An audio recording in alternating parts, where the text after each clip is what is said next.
Good evening, good evening, good evening to everyone. कैसे हैं आप लोग? So very very very good evening to everyone.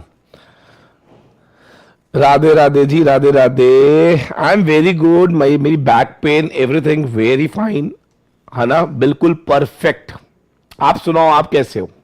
I hope आप लोग बहुत ज्यादा मिस कर रहे होगे मुझे। इनफैक्ट बहुत सारे बच्चों का तो मुझे व्हाट्सएप भी आया कि सर आप कैसे हो, आपकी क्लासेस मिस कर रहे हैं हम लोग। Okay okay okay. Good evening, good evening. कितने दिनों बाद मिल रहे हैं सर हम। यस, चलो।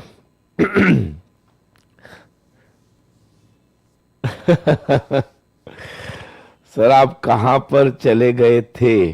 मैं एक्चुअली, मुझे लगा यार थोड़े दिन तो आपको भी देने चाहिए ना पढ़ने के लिए। रोज हम लोग आ जाएंगे तो फिर आप कब पढ़ाई करेंगे? तो फाइनली मैं आपको बता देता हूं कि अब से यानी कि आज से हम लोग डेली मिल रहे हैं बेटा। ठीक है जी, डेली मिलेंगे हम। डेली मिलेंगे, डेली। चाहे हम सुबह मिले, दोपहर को मिले, रात को मिले, लेकिन मिलेंगे जरूर। ठीक है जी, डेली मिलेंगे। और इसमें हम लोग डेली करेंगे एमसीक्यू। ठीक है जी, एमसीक्यू प्रैक्टिस करेंगे। मैं आपको कुछ टास्क दिया करूंगा, आपने वो क्वेश्चंस खुद ट्राई करने हैं एंड देन उसके बाद I will be doing that MCQ portion with you. ठीक है जी, ओके। चलो ठीक है, done done done done done. अरे डरने वाली कोई बात नहीं होती मेरे भाई, डरना थोड़ी ना होता है। जय मेरे भाई, डरना नहीं है यार। इतनी मेहनत करी हम लोगों ने, डरने के लिए थोड़ा ना करी थी। क्यों की कहते हो? इतनी मेहनत करी तो किस लिए करी थी? फायदा ही नहीं होगा फिर तो यार, डरोगे तो। चलो, सो आइए स्टार्ट करते हैं जरा। तो लेट मी टेल यू कि हम लोग कहां से शुरू करेंगे। देखो, मेरे को ना सबसे पहले ना आप लोगों को कैपिटल बजटिंग करवाना है बेटा। ठीक है, कैपिटल बजटिंग के सारे क्वेश्चंस कराऊंगा मैं आपको बता देता हूं, बिकॉज कैपिटल बजटिंग की प्रैक्टिस नहीं हो पाई थी हमारी। रिवीजन मैंने करा दिया था। ठीक है जी, सीएमए इंटर एक्सक्लूसिवली, बिल्कुल बिल्कुल बिल्कुल। अब आने वाली है बेटा, आ रही आ रही आ रही है, शौर्या पक्का आ रही है। चलो आ जाओ मेरे बच्चे, आ जाओ, कोई दिक्कत नहीं है। ऊपर हेडिंग डालो कैपिटल बजटिंग। सारे बच्चे right on the top capital budgeting. Zoom कर दूं थोड़ा सा? ओके, लीजिए कैपिटल बजटिंग। अच्छा, अब आपने क्या करना है, ध्यान से सुन लो जरा। देखिए, क्योंकि हमें ये क्वेश्चंस अगर करने हैं तो हमें प्रैक्टिकल बहुत बड़ा होगा, तो हम लोग उसके अंदर दे देंगे 1 या 2 मिनट। अदरवाइज हर question we will try to answer in 30 seconds. तो आपके पास मैक्सिमम कितना समय है? 30 सेकेंड्स। 30 सेकेंड में मैंने ज्यादा बोल दिया, आपने उससे भी जल्दी खत्म करना है। ठीक है जी, चलिए स्टार्ट करते हैं, स्टार्ट करते हैं। आओ देखते हैं जरा। Capital budgeting is a part of, हाँ जी, capital budgeting is a part of investment decision, working capital management, marketing management, capital structure. Definitely it's a part of investment decision. Great. Capital budgeting deals with only and only long term decisions. याद रखना, capital budgeting में हम लोग short term की बात नहीं करते हैं। Capital budgeting decisions are irreversible. Why it is irreversible? मतलब अगर आपने ये डिसीजन ले लिया तो आप बैकआउट नहीं कर पाएंगे, क्योंकि इसमें अच्छा खासा इन्वेस्टमेंट हो जाता है। तो आप चाहकर भी रिवर्स नहीं कर पाएंगे, बैक नहीं कर पाएंगे। क्या आपको ये प्रोजेक्ट लेना क्या आपकी मजबूरी हो जाएगी? यस और नो? Yes sir. तो इसको हम क्या बोलते हैं? इरिवर्सिबल बोलते हैं। ठीक है जी, क्या बोलते हैं? इरिवर्सिबल। Very good. इनमें से कौन सी कॉस्ट नॉट रेलेवेंट? रेलेवेंट नहीं है। याद रखना, एक तो संक कॉस्ट हमेशा इरेलेवेंट होती है। संक कॉस्ट मतलब पास्ट कॉस्ट, जो आप पहले लगा चुके हो। और एक होता है एलोकेटेड ओवरहेड्स। एलोकेटेड ओवरहेड्स का मतलब होता है वो ओवरहेड्स जो ऑलरेडी एब्जॉर्ब्ड हैं। तो उनको हम यहां पर कंसिडरेशन में नहीं लेते। तो याद रखना both A and C are not relevant. Yes, ना तो ए ना सी, दोनों में से कोई भी रेलेवेंट नहीं है, याद रखिएगा। Very good. Capital budgeting decisions are based on incremental cash flows. याद रखना, अगर मान लो मुझे कोई एग्जिस्टिंग प्रोजेक्ट को नए प्रोजेक्ट के साथ रिप्लेस करना है, अगर मुझे एग्जिस्टिंग प्रोजेक्ट को नए प्रोजेक्ट के साथ रिप्लेस करना है, तो मैं हमेशा इंक्रीमेंटल कैश फ्लोज चेक करता हूं, ना कि प्रॉफिट्स। याद है ना आपको, हम लोग कैश फ्लो के बेसिस पर ये चैप्टर पढ़ते थे, ना कि प्रॉफिट के बेसिस पर। Very good, very good. Cash inflow from the project includes, जब हम cash inflows from a project लेते हैं, जब हम इनफ्लोज निकालते हैं, तो आफ्टर टैक्स ऑपरेटिंग प्रॉफिट में क्या हम टैक्स शील्ड ऑफ डेप्रिसिएशन भी लेते हैं? सर याद रखना, ये दोनों लेते हो, आप दोनों लेते हो, याद रखना। बच्चा कहता है कैसे? देखो याद करो, हम सेल में से पहले माइनस करते हैं कॉस्ट, जिसको हम कैश कॉस्ट बोलते थे, फिर हमारे पास आता था पीबीडीटी माइनस डेप्रिसिएशन पीबीटी, फिर माइनस टैक्स पीएटी। याद आ रहा है कुछ? फिर हम ऐड करते थे टैक्स सेविंग्स। याद रखना, सेविंग को ही यहां पर शील्ड बोलते हैं, सेविंग को ही क्या बोलते हैं? Shield.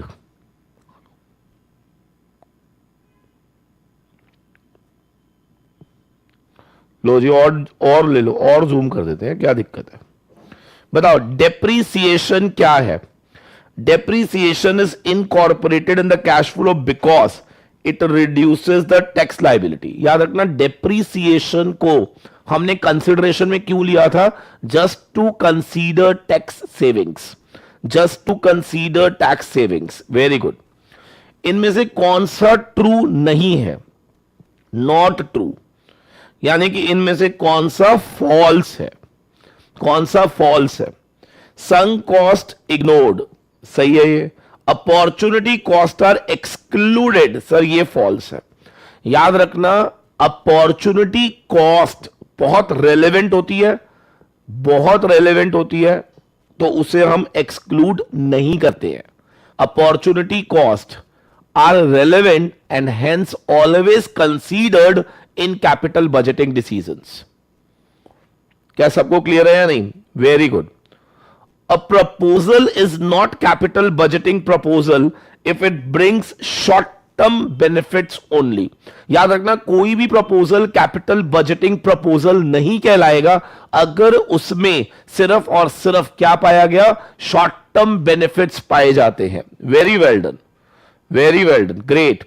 Saving in respect of cost is treated. याद रखना, सेविंग, खर्चों में सेविंग इनफ्लो होता है, याद रखना। सेविंग इन कॉस्ट, खर्चों में सेविंग को हम ऑल्टरनेटिवली इनफ्लोज बोलते हैं, याद रखना। Very good, very good. Cash flow estimation में डेप्रीसिएशन को क्या माना जाता है? It is a non cash charge. याद रखना, कैश फ्लो एस्टिमेशन में डेप्रीसिएशन क्या होता है? नॉन कैश चार्ज होता है, बट फिर भी इसको लेते हैं just to take tax shield या टैक्स सेविंग्स। चलो, अगर इस सिचुएशन को क्या बोलेंगे जहां पर कंपनी रिप्लेस करती है एग्जिस्टिंग एसेट्स को with the new assets? Existing को नए से रिप्लेस करेंगे तो क्या ये रिप्लेसमेंट प्रॉब्लम्स होती हैं? यस, इसको बोलते हैं रिप्लेसमेंट प्रोजेक्ट्स। बेटा सैल्वेज वैल्यू तो वो होता है ना, scrap value.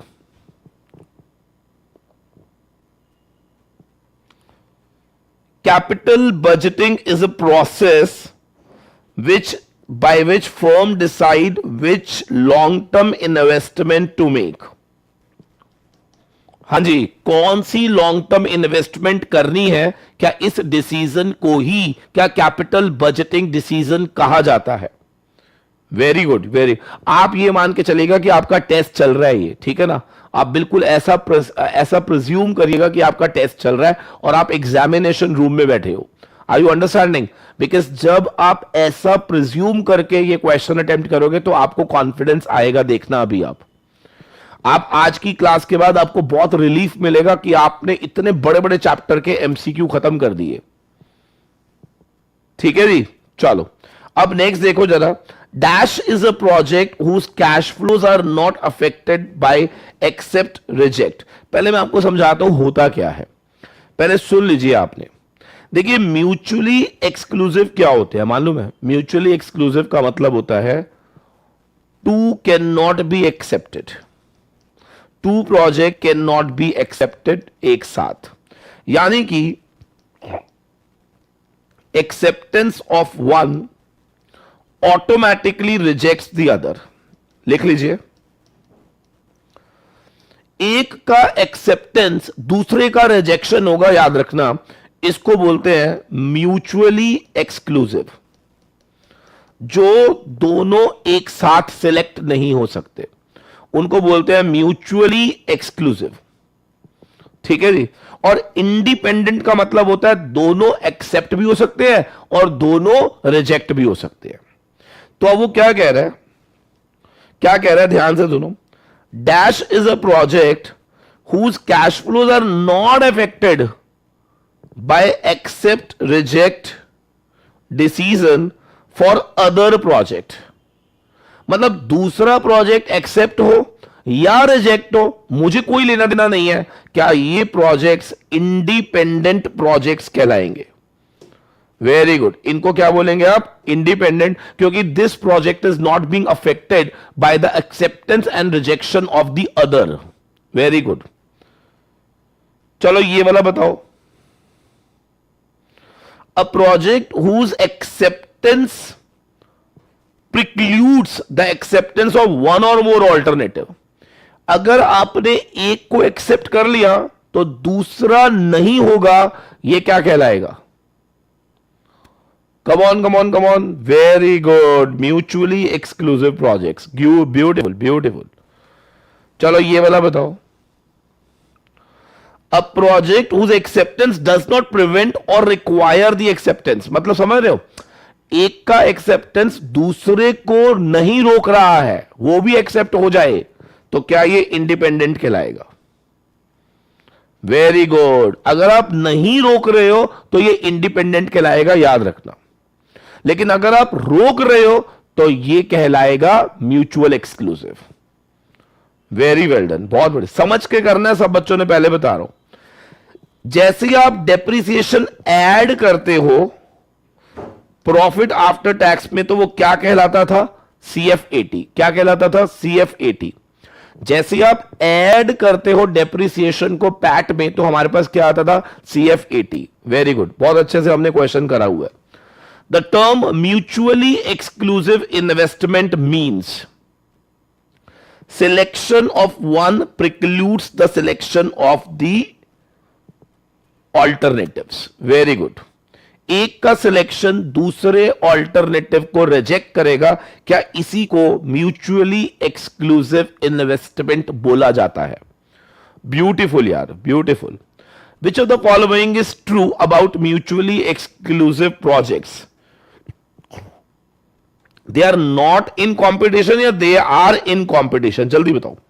Mutually exclusive projects acceptance of one reject the other, मतलब क्या they both are directly competing with each other? Yes और नो? Very good. एक का एक्सेप्टेंस दूसरे का रिजेक्शन, क्या ये कंपीट कर रहे हैं? यस और no? Very good. A proposal is not capital budgeting proposal if it is bringing short term benefits only. तो मेरे ख्याल से बहुत ब्यूटीफुली आप लोगों को समझ आ गया है। क्या यहां तक मैं लॉक कर सकता हूं? Very good, very good. I hope. अब देखो, अगर म्यूचुअल एक्सक्लूसिव, इंडिपेंडेंट, इन सब पर कोई भी क्वेश्चन आएगा तो आई एम श्योर आप आराम से आंसर कर पाएंगे। ठीक है ना? चलिए, ब्यूटीफुल ब्यूटीफुल। 20 क्वेश्चन हमारे हो चुके हैं, बहुत बढ़िया आपने आंसर दिया। चलिए 21 question. The project whose cash flows are more than capital invested, मतलब inflows are more than outflows at a particular rate of return, your NPV will be positive. Your NPV will be positive. Very good. NPV क्या हो जाएगा? Positive. कहते हैं mutually exclusive projects को अगर select करना हो, कौन से वाले को सिलेक्ट करोगे? जिसका हायर क्या होगा? NPV। जिसका एनपीवी क्या होगा, हायर होगा। मेरे साथ साथ बोलो, जिसका एनपीवी क्या होगा, हायर होगा। वेरी गुड यार। इन कैपिटल बजटिंग यदि एनपीवी पॉजिटिव हो तो ईए, हां जी, इकोनॉमिक वैल्यू एडिशन भी क्या पॉजिटिव होगा? यस, बिल्कुल सर, याद रखना, positive NPV always results positive economic value addition. Beautiful. Negative NPV क्या नेगेटिव इकोनॉमिक वैल्यू एडेड देगा? Very good, very good, very good. अच्छा, ये वाला बताओ, अगर प्रोजेक्ट में cash flow less than investment हो, मतलब इनफ्लोज लेस देन आउटफ्लोज हो, तो ये घटिया प्रोजेक्ट है, क्या यहां पर हमारा एनपीवी नेगेटिव आएगा? वेरी गुड यार, बहुत बढ़िया। कैपिटल बजटिंग में a technique which is based on discounted cash flow को हम क्या बोलते हैं? डिस्काउंटेड कैश फ्लो पर बेस्ड जो टेक्निक है वो इनमें से क्या कहलाती है? तो that is nothing but NPV कहलाती है। अगर present value of cash outflow is equal to present value of inflow, दोनों इक्वल हो जाए, तो what will be the value of NPV? This is nothing but 0। Generally, a project is considered acceptable if NPV is either positive or 0। याद करो, हमने ये अच्छे से पढ़ा था, या तो NPV 0 हो या NPV 0 से ज्यादा हो, क्या प्रोजेक्ट एक्सेप्ट हो जाएगा? Answer is yes. Very good यार, बहुत बढ़िया। अब ये देखते हैं कौन बताएगा। यदि डिस्काउंट रेट बढ़ जाए तो बताओ एनपीवी में क्या चेंज आएगा? बताओ, डिस्काउंट रेट बढ़ते ही क्या प्रेजेंट वैल्यूज गिरनी शुरू हो जाती है, कम हो जाती है? Higher discount rate, higher desire, यानी कि less amount of present values. Very good, तो लिख लीजिए, reduces the present value of future cash flows. In mutual, ये तो हो गया higher NPV. The difference between present value of inflow and present value of outflow is nothing but NPV. लल्लू वाला question. आइए, प्रैक्टिकल क्वेश्चन आ रहा है, देखते हैं कैसे करेंगे। 32 करेंगे प्रैक्टिकल क्वेश्चन, सामने देखने आपने। हमने Z को खरीदा था ईयर 0 में 5 लाख, ये इनिशियल आउटफ्लो हो गया हमारा, ठीक है जी। And depreciation 25% for 5 years and will be sold for 70,000। तो यहां पे स्क्रैप आ गया मेरे पास 70,000 रुपए। कैपिटल गेन टैक्स रेट है हमारा 35%। इनकम टैक्स रेट जो है वो हमारा है 40%, ठीक है जी। मेथड है WDV। What is the value of cash flow of the machine eight 5th year अगर कॉस्ट ऑफ कैपिटल इज 12%? आपको बताना है, आपको क्या बताना है, ध्यान से सुन लीजिए। What is the present value of cash flow of the machine eight 5th year if cost is 12%? तो जरा 2 मिनट सबने सामने देखना है। हाँ जी, सामने देखना है बेटा जरा सबने। एवरीबॉडी प्लीज फोकस, फोकस करेंगे जरा सारे। मुझे एक बात बताओ, मशीन है 5 लाख की, तो आपने पहले 5 साल क्या उस पर डेप्रिसिएशन लगाना है? आप में से कौन मुझे बताएगा? 25% WDV मेथड के हिसाब से लगाओगे तो इस पे, हाँ जी, कैलकुलेटर पकड़ लो जरा जल्दी जल्दी से। 1/4 यानी कि 1,25,000, 375, फिर उसके ऊपर 25% डेप लगाओगे। Just give me 1 minute. क्या मैं कैलकुलेटर ले आऊं जरा? चलो मैं फोन पे ही करता हूं।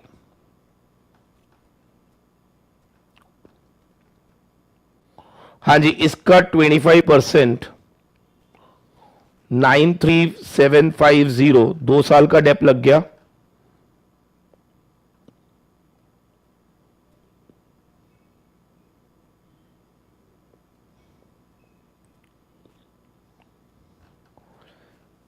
फिर उसके बाद 3 साल का डेप्रिसिएशन लगाने के बाद हमारे पास वैल्यू आ रही है आफ्टर 3 ईयर 210,937.5। फिर इस पर 0.25 डेप लगेगा,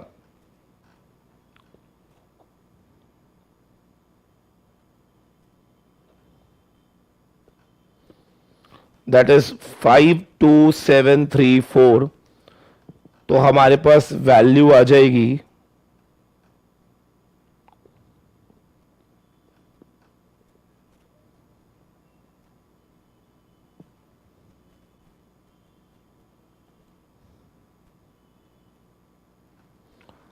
158203। Very good. फिर इस पर निकालो 0.25, 39551।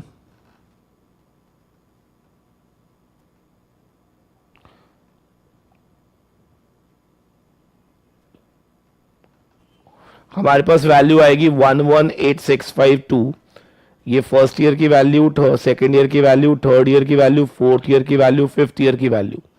अब इस पर लगा दो 0.25 डेप्थ, तो हमारे पास एंड में वैल्यू आएगी 88989। क्या यही आई है सबकी?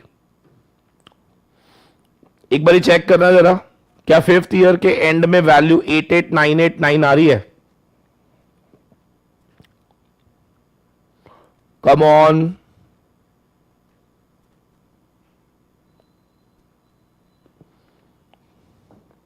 भाई ये फर्स्ट ईयर की है, ये सेकेंड ईयर एंड की है, ये थर्ड ईयर एंड की है, ये फोर्थ ईयर एंड की है।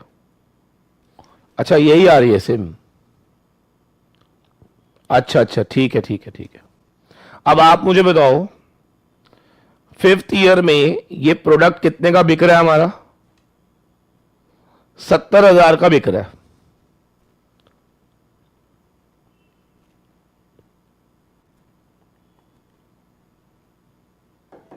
कैलकुलेशन ठीक है ना? देखो ना, ये फर्स्ट ईयर एंड की है, यहां पर आएगा सेकेंड ईयर एंड, ये third year and, fourth year and, fifth year and. सही तो है?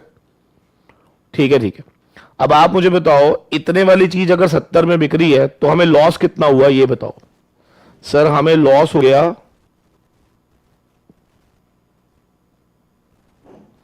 118,652 माइनस 70,000। सर आपको लॉस हो गया 48,652। इसका 35% निकालो तो क्या आपके पास टैक्स सेविंग्स आ जाएंगी? तो आपके पास टैक्स सेविंग कितनी आएगी? 17028। Very good, 17028 will be your tax saving. तो टोटल आएगा 87028। क्या यहां तक क्लियर है? अब इसकी प्रेजेंट वैल्यू निकालनी है, तो 87028 इंटू पीवीएफ N5 रेट कितना लेंगे आप? 12%। ठीक है जी, चेक करो इसकी वैल्यू कितनी है बेटा। हाँ जी सारे बच्चे, पीवीएफ N5 रेट 12% की वैल्यू बताओ मुझे, और इसको मल्टीप्लाई करके फाइनल आंसर बताओ क्या आएगा।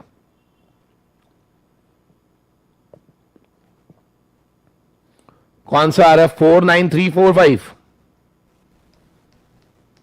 चलो वेरी गुड, इट इज 0.567। ठीक है, चलो great great great great great, हो जाएगा ये question. So C is your answer, C is your answer. I am sure the point is clear now, है ना? सबको समझ में आ गया? चलो ग्रेट ग्रेट ग्रेट। देखो अब ऐसा वाला क्वेश्चन भी ना बीच में आ सकते हैं, याद रखना, घबराना नहीं है लेकिन, ठीक है ना? घबराना नहीं है। थोड़ा अगर क्वेश्चन लेंदी जा रहा हो तो आपने डरना नहीं है बेटा क्वेश्चन से, है ना? क्योंकि बहुत सारे क्वेश्चन ऐसे भी होंगे जो जल्दी जल्दी भी हो जाएंगे। 90 प्लस का टारगेट लेने वाला बच्चा डरेगा नहीं, मैं बता रहा हूं। ठीक है जी, चलो आ जाओ फिर। अब वो कह रहे हैं फाइंड आउट करना है what is the present value of CF80 at year 5। हाँ जी, CF80 cash flow after tax निकालना है मुझे फिफ्थ ईयर का। मेरे ख्याल से निकाल पाएंगे हम इसमें? जल्दी बोलो। देखो आपको पीबीटी दिया हुआ है 84,000, माइनस आप कर दीजिएगा डेप्रीसिएशन ऑफ 5th ईयर, यह आपको पीबीटी देगा माइनस टैक्स पैट देगा एड डेप्रीसिएशन क्या सीएफएटी देगा।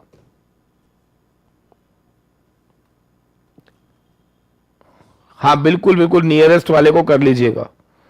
बताओ बेटा, क्या अगर ये 5th ईयर का है तो क्या पहले हमें 5th ईयर का डेप्रिसिएशन निकालना पड़ेगा? बताओ 5th ईयर का डेप्रिसिएशन कैसे आएगा?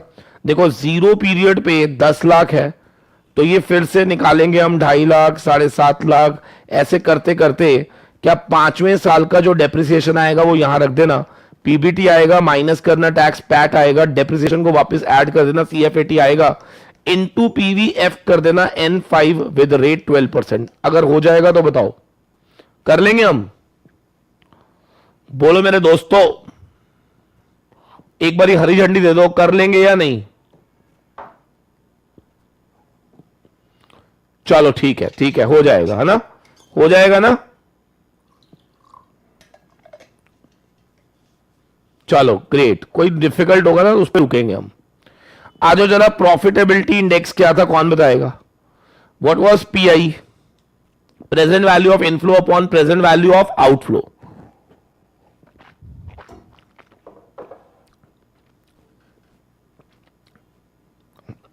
आउटफ्लो दिया हुआ है 1300 और प्रेजेंट वैल्यू ऑफ इनफ्लो है 4150, तो 4150 अपॉन 1300।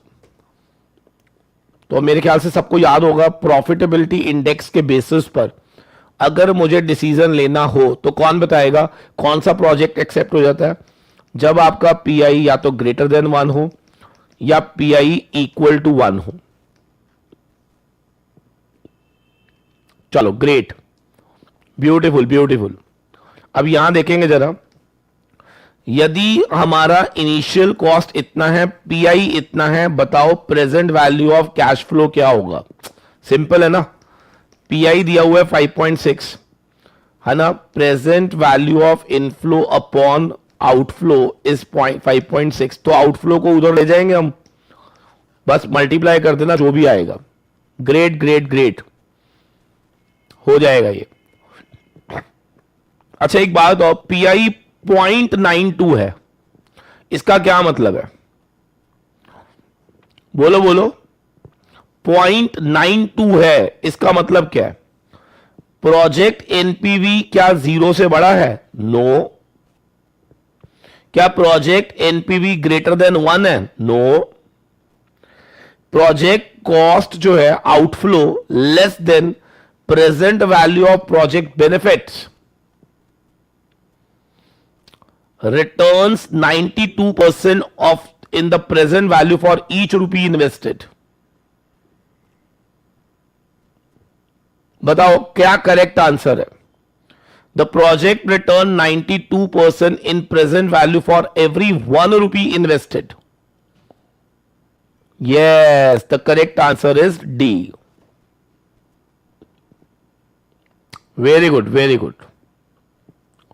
नेक्स्ट पे आएंगे जरा, using profitability index the preference rule of ranking of the project क्या है? हाँ जी बताओ जी, अगर मुझे रैंकिंग करनी हो कौन सा प्रोजेक्ट लोगे, जिसका पीआई कम या जिसका पीआई ज्यादा? जल्दी बोलो, जिसका पीआई ज्यादा होगा क्या वो मोर डिजायरेबल होगा? वेरी गुड वेरी गुड, बहुत बढ़िया। Accept a project if PI is less than 1, positive, greater than 1. So it should be greater than 1. वैसे तो इक्वल पे भी चलता है, अगर हमारा PI इक्वल टू 1 होगा तो भी एक्सेप्टेंस आती है। ठीक है, PI is actually a modification of, किसको मॉडिफाई करा इन्होंने? एनपीवी को। याद रखना, NPV was the difference and PI was nothing but the ratio. नहीं नहीं हेमंत, पॉजिटिव नहीं चलेगा। एक बात बता ना, अगर मैं तुझे बोलूं पीआई 0.8 है तो ये है तो पॉजिटिव ना, बट प्रोजेक्ट तो रिजेक्ट हो जाएगा क्योंकि 1 से छोटा है ये। तो आप याद रखना, अगर 1 से छोटा है तो ये अभी भी पॉजिटिव, तो क्या यहां पर एनपीवी नेगेटिव आएगा? आप चेक करके देख लो, यहां पर एनपीवी क्या आएगा? नेगेटिव।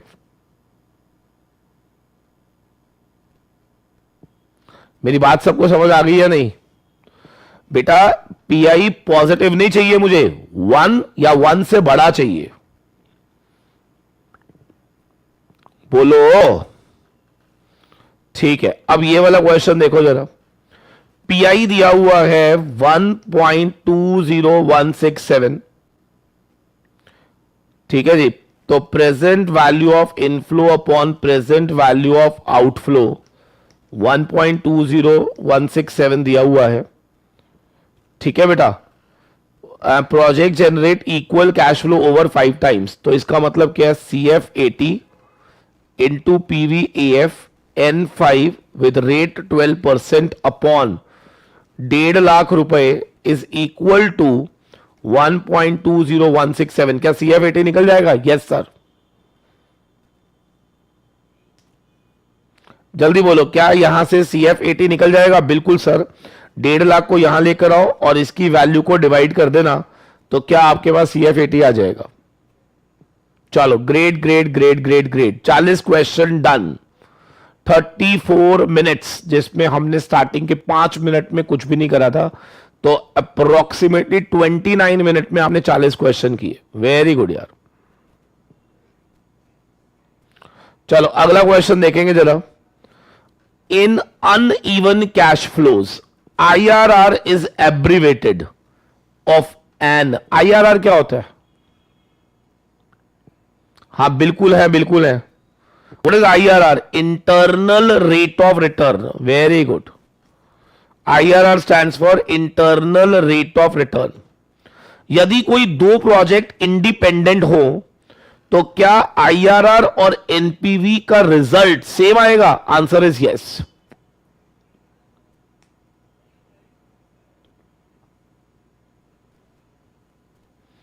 बोलो बेटा, क्या IRR और NPV का रिजल्ट सेम आएगा? Answer is yes. To estimate unknown number lies between two number. आपको याद है हम एक बोलते थे इंटरपोलेशन प्रोसेस, याद है आपको? इंटरपोलेशन प्रोसेस मैंने बताया हुआ आपको, जैसे हम लोग करते नहीं थे इतने में इतना तो इतने में कितना, तो दैट इज इंटरपोलेशन प्रोसेस बोलते हैं उसको। यस, हमने पढ़ा हुआ है बेटा ये। बताओ क्राइटेरिया फॉर IRR क्या है? देखिए IRR को हम बोलते थे प्रोजेक्ट रिटर्न। अब अगर प्रोजेक्ट का रिटर्न मेरी कॉस्ट के बराबर या ज्यादा होगा, क्या तभी प्रोजेक्ट एक्सेप्टेड होगा। सिंपल है ना? Very good. हां जी, वैसे तो इक्वल पे भी चलता है ये, बट फिलहाल अगर तीनों ऑप्शन हो तो क्या IRR should be more than cost of capital. हां जी, IRR मतलब क्या होता है? प्रोजेक्ट का रिटर्न आपकी कॉस्ट से ज्यादा होगा तो क्या प्रोजेक्ट एक्सेप्ट हो जाएगा। क्या सबको क्लियर है या नहीं? बोलो बेटा।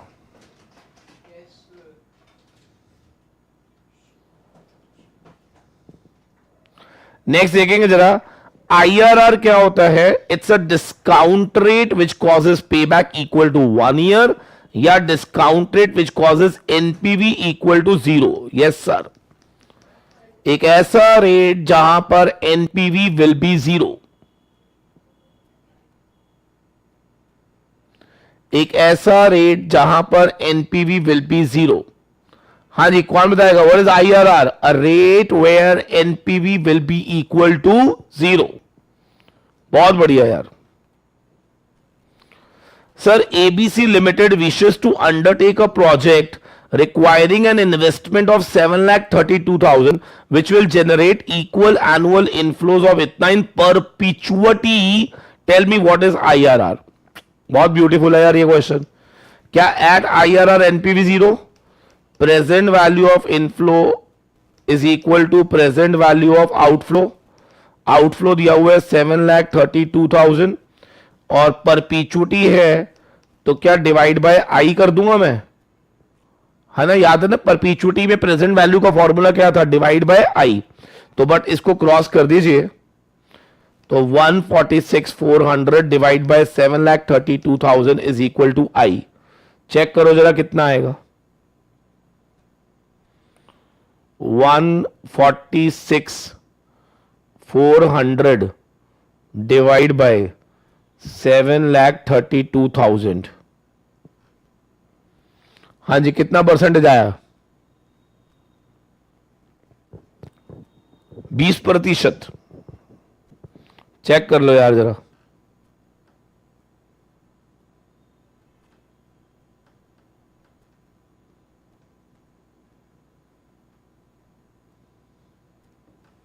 %20 is the correct answer. Very good यार, बहुत बढ़िया। 47th क्वेश्चन देखेंगे। A project whose useful life is 4 year and IRR is 15 will save cost of 1,60,000 annually. What is the project cost of the initial investment? Again बहुत simple है, देखो आराम से देखेंगे जरा। A project whose life is 4 year and IRR is 15%। देखिए, यानी कि इसका मतलब ये है NPV at the rate of 15% will be 0। So present value of inflow will be equal to present value of outflow. ये हमें निकालना है, let it be X. Present value of inflow के लिए हर साल हमारा प्रॉफिट कितना आ रहा है या कैश फ्लो कितना आ रहा है? 1,60,000 into PVAF n is equal to 4 with rate आपको गिवन है 15%। जो भी आंसर आएगा क्या मेरा वो आउटफ्लो आ जाएगा, एक्स आ जाएगा? बोलो मेरे दोस्तों, आप इसको सॉल्व करिए, जो भी आएगा क्या वो आउटफ्लो की वैल्यू आ जाएगी?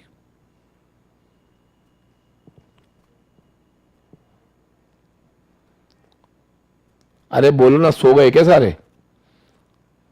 ठीक है। आयुषी पूछ रही है क्लास कब तक चलेगी या कितने MCQ कर रहे हैं? देखिए, मैंने टारगेट लिया है कि डेली ना वी विल ट्राई कि मैं आपके साथ 1.5-2 घंटे आऊं। अब वो 1.5-2 घंटे के अंदर जितने हो जाएं उतने हम करेंगे, इसलिए बार बार मत पूछिएगा, क्योंकि ये सारे क्वेश्चन अगर आप करने बैठोगे ना तो मैं आपको बता रहा हूं कि आपको इतने क्वेश्चन करने में पूरी पूरी रात चली जाएगी, ये मैं आपको बता दूं। तो इसलिए जब भी मैं ये क्वेश्चंस लेकर आऊं, चुप करके आ जाना और मेरे साथ बैठ जाना।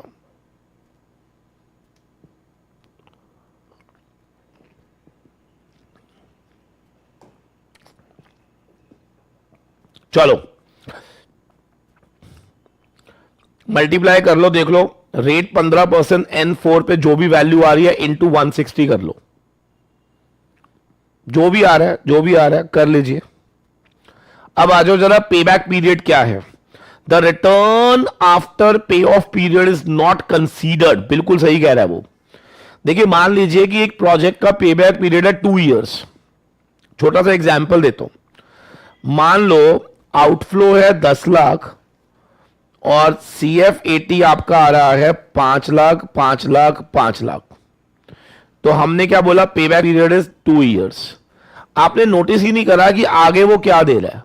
मतलब पे बैक पीरियड अप्रोच में आगे के कैश फ्लोज को क्या हम इग्नोर करते हैं? Answer is yes. ठीक है बेटा। आपसे पूछा गया कौन सी टेक्निक में टाइम वैल्यू ऑफ मनी नहीं होता है? सर, पे बैक पीरियड ही एक ऐसी अप्रोच है जिसमें टाइम वैल्यू ऑफ मनी आप नहीं लेते। क्या कैश फ्लो से कैश फ्लो कंपेयर होते हैं? Yes sir. Very good, very good.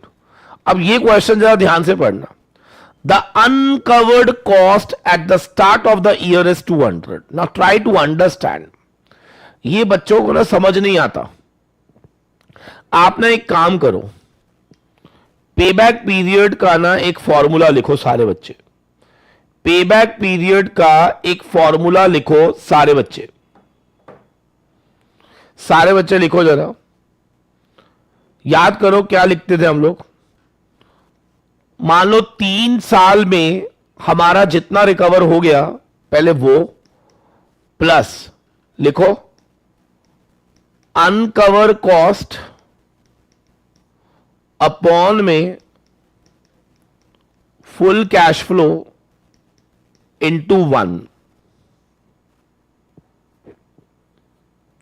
कोई बात नहीं, कोई बात नहीं, ये मैं आपको बता देता हूं क्या होता है। आपको याद होगा जब हम पे बैक पीरियड निकालते थे तो हम क्यूमुलेटिव करते थे।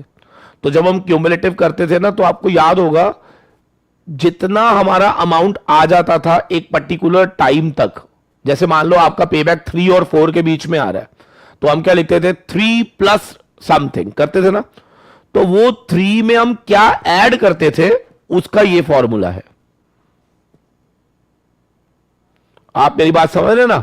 जैसे मान लो 5 और 6 के बीच में आ रहा है, तो हम क्या लिखते थे, 5 प्लस, फिर हम कुछ करते थे, अगर आपको याद होगा, हम लिखते थे कितना रह गया डिवाइड बाय टोटल इनटू 1। हाँ, वेरी गुड। तो अब उसके अकॉर्डिंगली चलना है हमने। 3 प्लस अनकवर्ड कितना है, 200, पूरे साल में कितना आएगा, 400, और हमें रिकवरी कितनी करनी है, 200, तो क्या हमें आधा साल और काम करना पड़ेगा, तो क्या टोटल पेबैक 3.5 हो जाएगा। वेरी गुड यार, टोटल पेबैक कितना हो जाएगा, 3.5 साल, 3.5 साल। ब्यूटीफुल। हाँ, वेरी गुड यार, वेरी गुड, बहुत बढ़िया। अभी करते हैं, 1-2 क्वेश्चन और करते हैं। ध्यान से देखो क्या लिखा है। The uncovered cost at the start of the year divided by full cash flow added in the prior year क्या देगा आपको, पेबैक पीरियड देगा। ये आपको क्या देगा, पेबैक पीरियड देगा। ये फॉर्मूला है पेबैक का। हालांकि जब मैं कराता हूं तो मैं कोई फॉर्मूला नहीं रटवाता, तो हम तो प्रैक्टिकली एनालाइज कर लेते हैं, बट पेपर में इस तरीके से क्या ये फॉर्मूला भी बनवा सकता है। Very good, great great great. The number of year which are forecasted to recover the original investment को ही क्या पेबैक पीरियड बोलते हैं। Yes sir.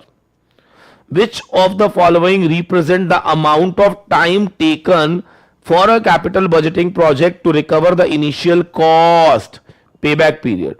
The shorter is the payback period, हां जी, क्या उतना बढ़िया होता है, यस और no. The less is the risky project. याद रखना, जितना पेबैक कम होगा, क्या उतनी जल्दी आपको आपका पैसा मिल जाएगा, क्या उसमें उतना ही रिस्क कम हो जाएगा। वेरी गुड यार, बहुत बढ़िया, सबने आंसर दे हो बेटा। ये कुछ बच्चे ना बड़े आराम से कोने में बैठे हुए रजाई के अंदर, रजाई से जरा पहले बाहर आ जाओ जरा सारे। हाँ जी, ये जितने बच्चे रजाई में बैठ के छुप के ऐसे करके बैठे हुए हो ना, जरा बाहर निकल कर आ जाओ जरा फटाफट से।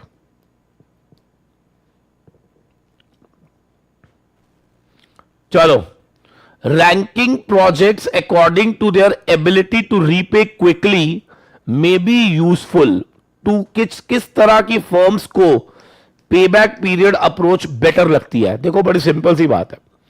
देखिए, पेबैक पीरियड अप्रोच हमें कब अच्छी लगती है, मैं आपको बताया, तो जब हमारे पास कैश का क्रंच हो या इन्फ्लेशन का प्रेशर हो। लिख लो, पेबैक पीरियड अप्रोच कब अच्छी होती है, जब आपके पास कैश का क्रंच हो, प्लस जब आपको ऐसा लगे कि आप एक ऐसी कंट्री में हो जहां पर इन्फ्लेशन प्रेशर है, चीजें महंगी हो जाएंगी, तो बाद में रिकवरी करना मुश्किल हो जाएगा।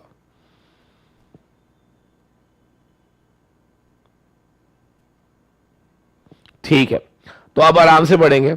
When company experiencing liquidating constraints, liquidity मतलब वही पैसे का पंगा। When careful control over cash is required to indicate prospective investors specifying their fund are likely to be repaid, all of the above। So एक से ज्यादा अगर सही लग रहा हो तो क्या all of the above better होता है।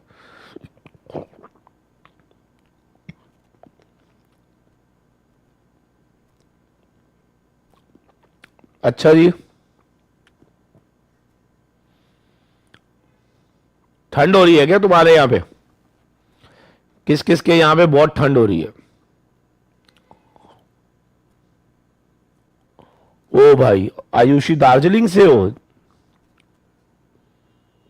दार्जिलिंग तो बहुत ठंडा है भैया।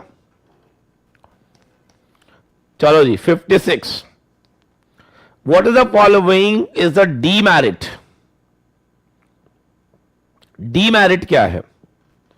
Difficult to calculate, no. It fails to take into account the timing of the return and cost of capital. बिल्कुल सर, ये तो डीमेरिट है ही है भाई, टाइम कंसीडरेशन में नहीं लेता।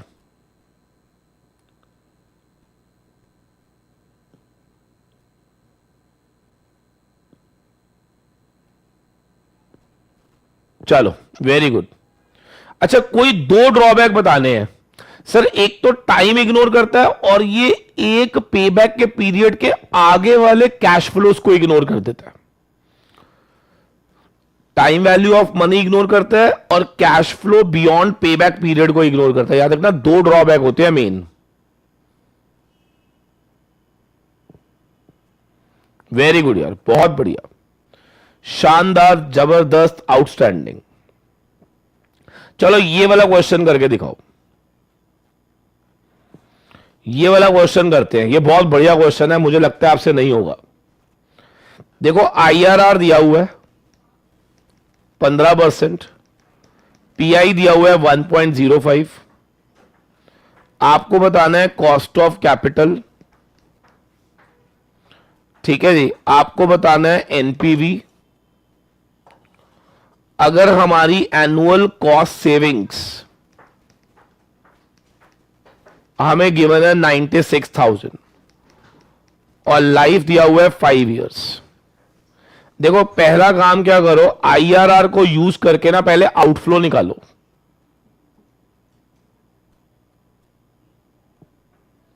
हाँ जी, कौन पहले क्वेश्चन सुन लो। जब भी आईआरआर दिया हो ना तो आप क्या लिखा करो, एट आईआरआर एनपीवी ऑलवेज क्या होता है, 0। So present value of inflow क्या आउटफ्लो के बराबर होगा, यानी कि 96,000 into PV F N 5 rate 15% पर क्या आंसर 0 आएगा। तो आप मुझे पहले इसको सॉल्व करके बताना जरा, आउटफ्लो कितना आएगा। Tell me what will be the value of initial outflow. जरा सॉल्व करके कौन बताएगा। 32120। अरे मिटा दिया इसने तो यार, क्या करती हो यार, एक कैलकुलेटर देना प्राकृत वहां से। 321,806, ठीक है, थैंक यू। हाँ जी 321,806 मेरा आउटफ्लो निकल आया। ठीक है ठीक है, ध्यान से देख सुनेंगे जरा। अभी मुझे निकालना है cost of capital. Cost of capital निकालना है, उसके लिए पीआई यूज करो। देखो पीआई दिया हुआ है 1.05। सो present value of inflow upon present value of outflow is 1.05। सो यहां पर हमारा CF80 आ रहा है 96,000 इंटू PVAF N5 रेट मुझे निकालना है, divide by 321,806 is equal to 1.05। जरा 2 मिनट रुक जाना सारे बच्चे, सबने सामने देखना। जरा एक क्वेश्चन पूछूंगा, देखते हैं कितने बच्चों को वाक्य में ही समझ आया। ये सबने सामने देख के आंसर देना है मुझे। हाँ जी क्वेश्चन सुन लो पहले जरा सारे बच्चे। मैंने कहा सारे बच्चे जरा क्वेश्चन पहले मेरा सुनेंगे ध्यान से। भाई एक बात बताओ, मैंने यहां पर रेट 15% क्यों नहीं लिया, कौन बताएगा। Why I have not taken 15% का रेट। हाँ जी, who is going to answer. Why I have not taken rate at 15%। Sir 15% कौन है मेरा, आईआरआर। आईआरआर अगर लूंगा तो क्या एनपीवी 0 और पीआई की वैल्यू 1 होनी चाहिए, लेकिन क्योंकि यहां पर पीआई 1 नहीं है तो फिर रेट आईआरआर नहीं हो सकता।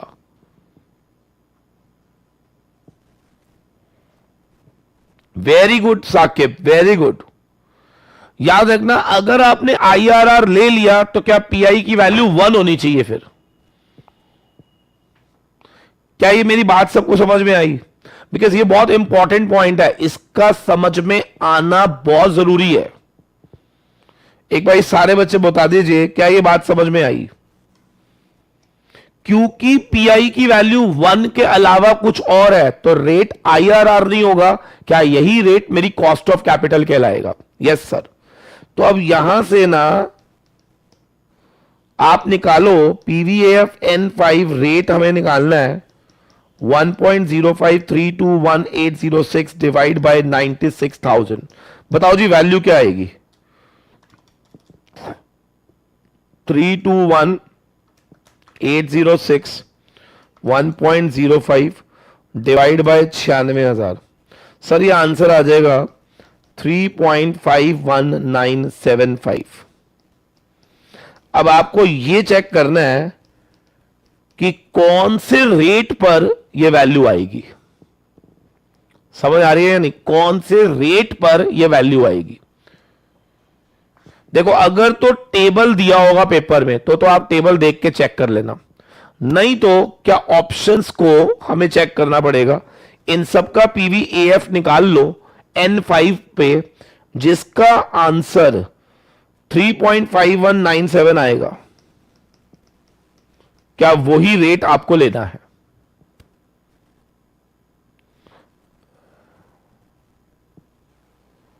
क्या मेरी बात सबको क्लियर है या नहीं?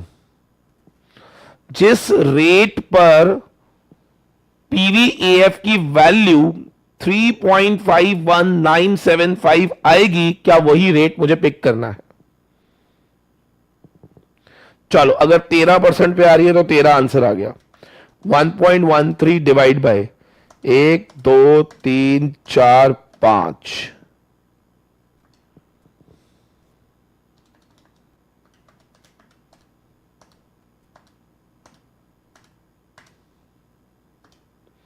यस, क्या सबको क्लियर हो गया या नहीं? अब वो कह रहा है कि अगर कॉस्ट पता चल गया तो एनपीवी निकाल दो। निकाल लोगे ना? 13% पर एनपीवी निकाल लोगे? 96,000 इंटू पीवीएएफ N5 रेट कितना? 13%। बच्चा कहता है सर 15 क्यों नहीं लिया? कौन बताएगा? सर अगर मैं 15 ले लूंगा वो आईआरआर हो जाएगा। और क्या आईआरआर पे एनपीवी निकालने की जरूरत है या वो जीरो ही आएगा? कम ऑन यार, आईआरआर पे एनपीवी निकालने की तो जरूरत ही नहीं है। You are wasting. क्या वहां पर एनी केस क्या एनपीवी की वैल्यू जीरो ही आनी है? Very good.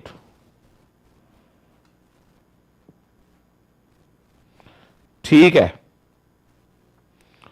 चलो ये दोनों क्वेश्चन हो जाएंगे, मुझे लगता नहीं दिक्कत आएगी। अब चलते हैं जरा डिस्काउंटेड पेबैक पीरियड पे। हाँ जी, discounted payback period. Payback period in which an expected cash flow are discounted with the help of project cost of capital। Discounted cash flows को यूज किया जाता है पेबैक पीरियड निकालने के लिए। क्या उसे डिस्काउंटेड पेबैक बोलते हैं? Answer is yes.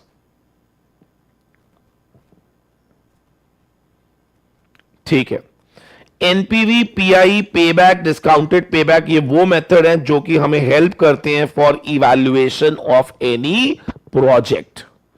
किसी भी प्रोजेक्ट की इवैल्यूएशन करने के लिए कि वेदर ये प्रोजेक्ट अच्छा है, बुरा है, एक्सेप्ट करे, रिजेक्ट करे, क्या हम लोग NPV, pi, payback, discounted payback methods जैसे चीजों को इस्तेमाल करते हैं।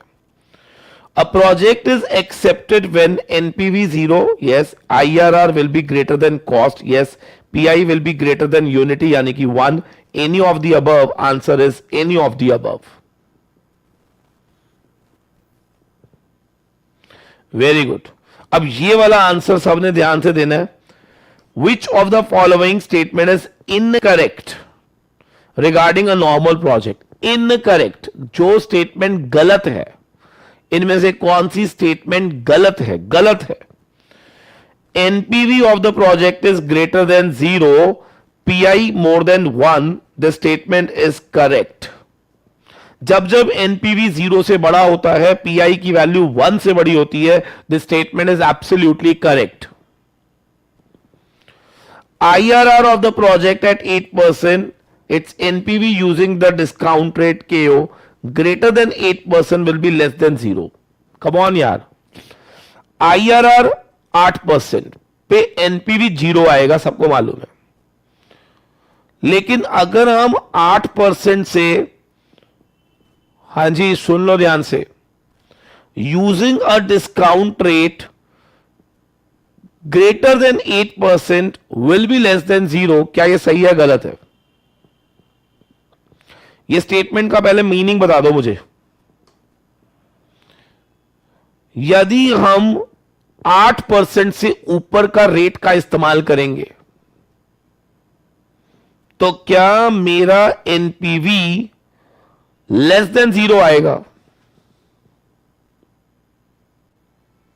Is there any problem with my voice?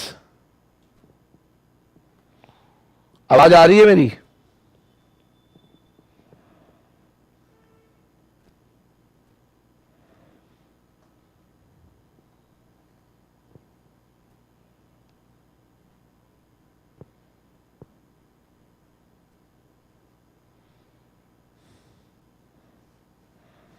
आ रही है ना?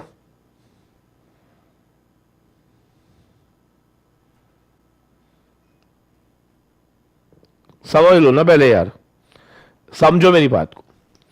आईआरआर 8% का मतलब क्या होता है कि एनपीवी एट 8% इज 0। मैंने आपको एक चीज सिखाई थी, अगर एनपीवी किसी भी रेट पर पॉजिटिव होता है तो क्या IRR is more then that rate? क्या यही तो पढ़ते हैं हम लोग? बोलो यस और नो। एनपीवी अगर 0 होता है तो क्या IRR is equal to that rate? और एनपीवी लेस देन 0 कब होता है? जब आपका rate is more than IRR. जब आपका rate is more than IRR, तो जब भी आप रेट आईआरआर से बड़ा लेते हैं तो क्या एनपीवी लेस देन 0 आता है?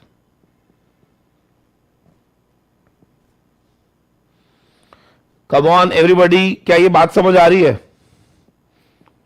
सो अगर मैं डिस्काउंट रेट 8% से ऊपर लूंगा, आईआरआर 8 था ना, और अगर मैं डिस्काउंट रेट 8% यानी कि मेरा project return is less than 8% बाबू, तो क्या अगर मेरा प्रोजेक्ट रिटर्न 8 से कम है तो क्या ये प्रोजेक्ट बेकार है? यस। और बेकार प्रोजेक्ट का एनपीवी क्या आएगा? नेगेटिव। कितने बच्चों को समझ में आ गई ये बात? तो ये स्टेटमेंट भी करेक्ट है।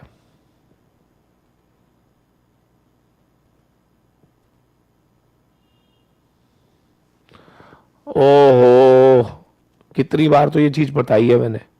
लिख लो बेशक से जिनको दिक्कत है। If IRR is less than discount rate, NPV means negative. बस लिख लो, लिख लो। आईआरआर अगर लेस है डिस्काउंट रेट से तो ये प्रोजेक्ट रिजेक्ट होता है, और रिजेक्शन कब होती है? जब एनपीवी लेस देन 0 होता है।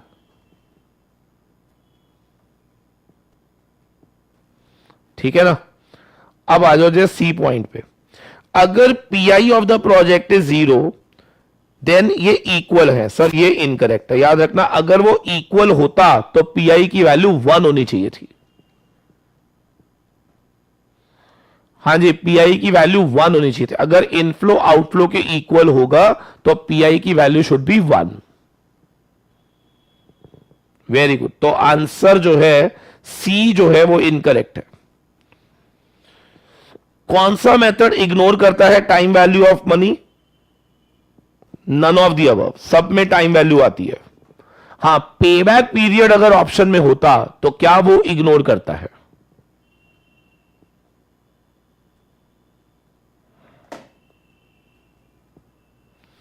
As per discounted payback period method. हां जी, क्या बोला है? Discounted payback period method, a project with less discounted payback period will be accepted. Very good, very good. जिसका डिस्काउंटेड पेबैक पीरियड कम होगा क्या उसे आप एक्सेप्ट कर लेंगे? बहुत शानदार। Which of the following capital budgeting technique take into account the incremental accounting income rather than cash flows? कुछ याद आ रहा है? ARR। ARR इकलौता मेथड था जिसमें प्रॉफिट यूज होता था, ना कि cash flows. Which of the following technique does not take into account time value of money? Simple payback में टाइम वैल्यू ऑफ मनी नहीं आता है। सिंपल पेबैक में टाइम वैल्यू ऑफ मनी नहीं आता है, याद रखना। अब वो ये पूछ रहे हैं पता लगाओ what will B discounted payback period. क्या निकल सकता है ये? क्या करोगे बताओ? क्या इन सब की डिस्काउंटेड वैल्यू निकालने के लिए क्या पहले पीवीएफ रेट इस्तेमाल करो 10% पे? 0.90, 9.82, 6.75, 1.68, 3.621 सारी पहले डिस्काउंटेड वैल्यू निकाल लो, फिर उनको क्यूमुलेट करो। कुछ याद आ रहा है हमें? हो जाएगा? एक बारी प्लीज कंफर्म करेंगे क्या हो जाएगा ये क्वेश्चन?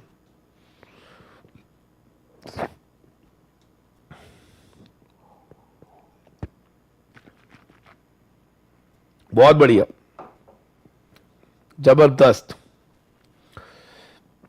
अच्छा, इस क्वेश्चन में ना ये कुछ नहीं था, ये मिसप्रिंट था, ठीक है ना, ये गलती से आ गया था।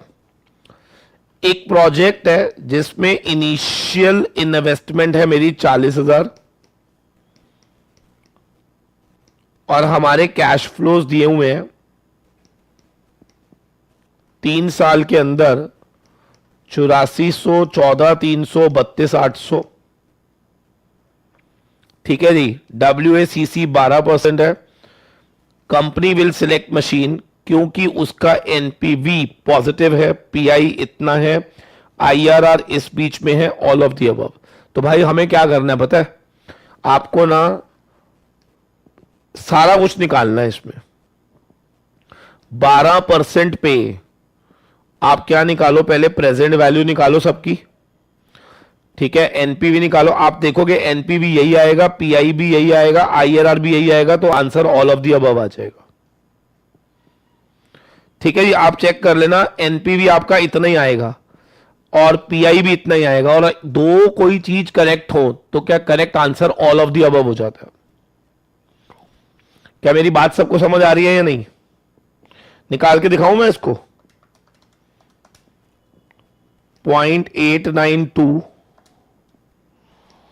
797, 712, 8400 इंटू 0.892, 14300 इंटू 0.797, 32,800 इंटू 0.712, टोटल आ रहा है 42243 माइनस 40,000, 2243। देखो ये अप्रोक्सीमेटली ही आ रहा है ना?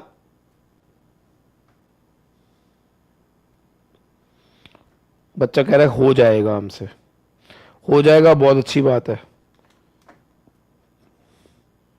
हाँ जी, कर लेंगे ना। बस याद रखना ये इंफॉर्मेशन थोड़ी सी इररिलेवेंट दिया हुआ था।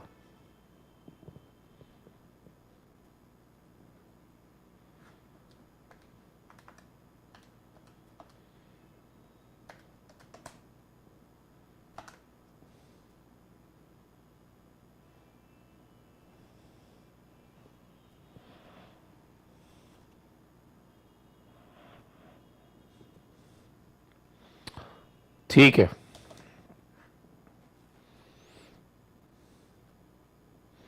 मुझे तो लग रहा है सिर्फ यही स्टेटमेंट सही है, बस सी वाली, क्योंकि दोनों में बड़ा डिफरेंस आ रहा है। चेक करो कैलकुलेशन ठीक है। 1.12 डिवाइड, कैलकुलेशन तो मेरे को सही लग रही है भाई।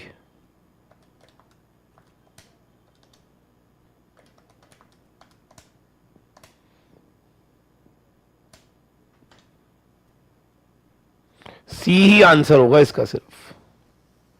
ये दोनों तो टैली नहीं हो रहे ना, बहुत ज्यादा गैप आ रहा है। चलो सीई अप्रोच पे आ जाओ जरा। हाँ तो पीछे चेक कर लेना, 72 का आंसर फिर सी होगा, सी।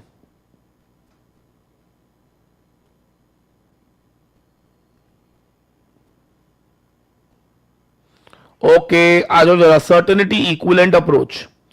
आपको याद है सीई अप्रोच क्या करता था? अनसर्टेन कैश फ्लो को पहले सर्टेन बनाता था और फिर उसको हम रिस्क फ्री रेट से प्रेजेंट में लेकर आते थे, याद है आपको? अनसर्टन को पहले सर्टन बनाने के लिए क्या एक सर्टेनिटी इक्विवेलेंट फैक्टर से मल्टीप्लाई करते थे हम, अगर आपको याद हो तो। वेरी गुड, तो याद रखना, once CE approach is used, क्या हमेशा रिस्क फ्री रेट का इस्तेमाल होगा। Very good, very good. सुनो यार, एक ना पॉइंट ना मैंने कराया नहीं है, मेरे को लगता है वो मिस हो गया शायद। लिखो जरा सारे, इन्फ्लेशन वाले क्वेश्चन लिखो, ऊपर एक हेडिंग डालो जरा। सारे बच्चे एक हेडिंग डालेंगे, इन्फ्लेशन। सबने हेडिंग डालनी है इन्फ्लेशन। हाँ जी प्लीज, सबने हेडिंग डालनी है इन्फ्लेशन। सुनो ध्यान से, लिखो cash flows and discount rates. दो तरह के होते हैं, आप पहले लिख लो, फिर मैं आपको क्वेश्चन कराऊंगा।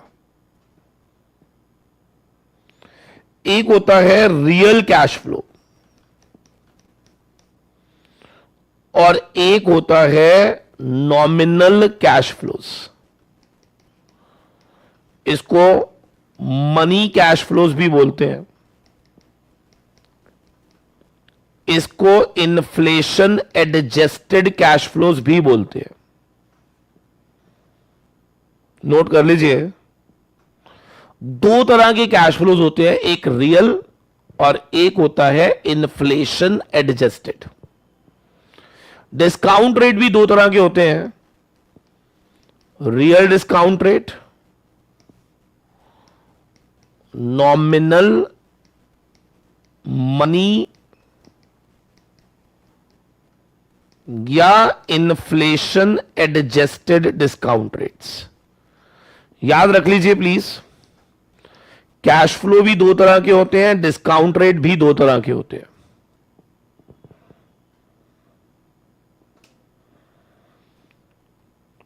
मैं आपसे ना एक सिचुएशन देता हूं मैं आपको, ठीक है? प्लीज 10 मिनट लगेंगे, इस कॉन्सेप्ट को समझना बड़ा जरूरी है क्योंकि ये पेपर में आ सकता है बेटा, ठीक है? सारे बच्चे जरा सबने आंसर देना है, सब तैयार हो जाओ जरा। जो मैं क्वेश्चन पूछूंगा ना, everybody should answer my question. मुझे एक बात बताओ, अगर मैं आपसे पूछूं कि अगर आप मेरे पास जॉब करते हो और आपकी सैलरी है 50,000 रुपए पर मंथ, और अगर मैं ये पूछूं कि बताओ कितना एप्रिसिएशन आप एक्सपेक्ट करते हो नेक्स्ट ईयर, तो आप में से कौन मुझे बताएगा how much appreciation you are expecting in the next year? बताओ आप क्या चाहते हो, कितने से आपकी सैलरी अगले साल बढ़ जानी चाहिए? हां जी जल्दी बताओ, कितने से आपकी सैलरी अगले साल बढ़ जानी चाहिए, बस ये बता दो। परसेंटेज में बताओ, परसेंटेज में, परसेंटेज में।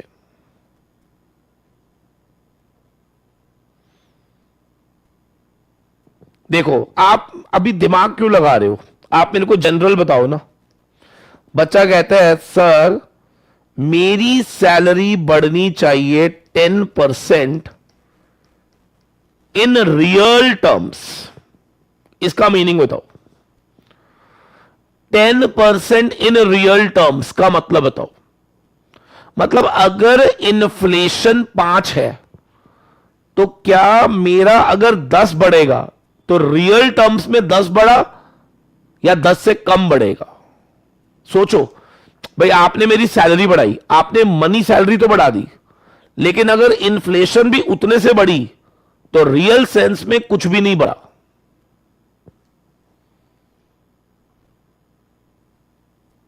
क्या मेरी बात समझ आ रही है या नहीं? यस। तो अगर आप किसी को यह बोलते हो कि मुझे 10% इन रियल टर्म्स इंक्रीमेंट चाहिए, तो याद रखना आप क्या कह रहे हो कि मुझे 10 प्लस इन्फ्लेशन चाहिए इन टोटल। यानी कि आप ये मांग रहे हो कि भैया मेरा मनी राइज 10% रियल होना चाहिए, तो मतलब आप मांग रहे हो 10 प्लस इन्फ्लेशन। क्या मेरी बात समझ आ गई या नहीं? कम ऑन यार, रियल का मतलब होता है एक्सक्लूडिंग इन्फ्लेशन। तो मनी टर्म्स में क्या मुझे इन्फ्लेशन जोड़कर देना पड़ेगा, यस और नो? क्या सबको क्लियर है? अब बच्चा कहता है सर मान लो इन्फ्लेशन है 5%, तो आप बताओ इन टोटल आपको कितना मिलेगा? अगर 10% रियल चाहिए और 5% इन्फ्लेशन, तो आपको इन टोटल कितना दूंगा ये बता दो, जल्दी बताओ कितना दूंगा। हां जी, सारे बच्चे बताएंगे। अगर मैं रियल में 10 दे रहा हूं और इन्फ्लेशन 5 है, तो मैं टोटल कितना दूंगा? गलत जवाब, गलत जवाब। याद रखना ये जवाब गलत है। तो अब सही आंसर क्या है वो लिखो। लिखो 1 plus money is equal to 1 plus real into 1 plus inflation. ये फॉर्मूला होता है बेटा, ऐसे ऐड नहीं होते परसेंटेज 10 जमा 5 15। नो, आपने कैसे लिखना है? 1 plus money will be equal to 1 plus real into 1 plus inflation. So 1 plus money is equal to 1 plus real 1 plus inflation। तो आप इसको जब सॉल्व करेंगे ना तो ये आएगा, तो मनी आएगा 0.155 यानी कि 15.5%। क्या मेरी बात समझ आ रही है या नहीं? कम ऑन यार, क्या सबको मेरी बात समझ आ रही है? कैसे करना है इसको एक बार दोबारा बता दीजिए। रियल अगर 10 है और इन्फ्लेशन अगर 5 है, तो मनी टर्म्स में 15.5 आएगा, 15 नहीं आएगा। Is that point clear to everyone? एक बारी प्लीज ओके कर दीजिए। क्या ये सबको समझ आ रही है या नहीं? तो अब लिखना जरा, सारे बच्चे क्वेश्चन करेंगे। रियल रेट है 10%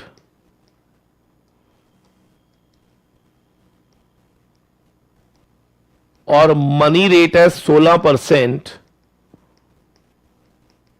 इन्फ्लेशन कितना होगा ये निकालो। तो आपने तो बस फॉर्मूला यूज करना है, ये वाला, अपने आप इन्फ्लेशन आ जाएगा। देखो तीनों में से कोई एक चीज क्वेश्चन में मिसिंग होगी। हो सकता है रियल और इन्फ्लेशन दे दूं, मनी पूछ लूं। हो सकता है मनी और रियल दे दूं, इन्फ्लेशन पूछ लूं। हो सकता है मनी और इन्फ्लेशन दे दूं। क्या समझ आ रही है या नहीं? जरा सॉल्व करके बताओ जरा।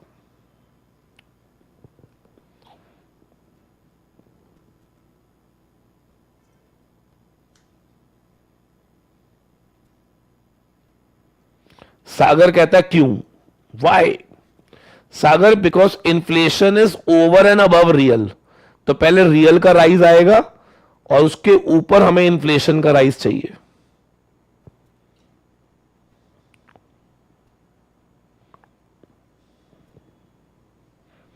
आंसर दो, इसका कितना आया?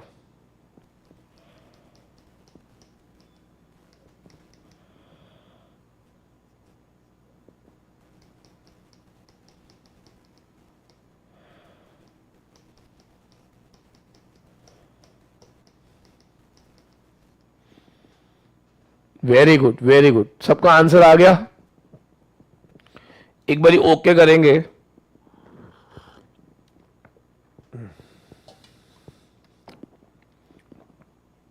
चलो ग्रेट।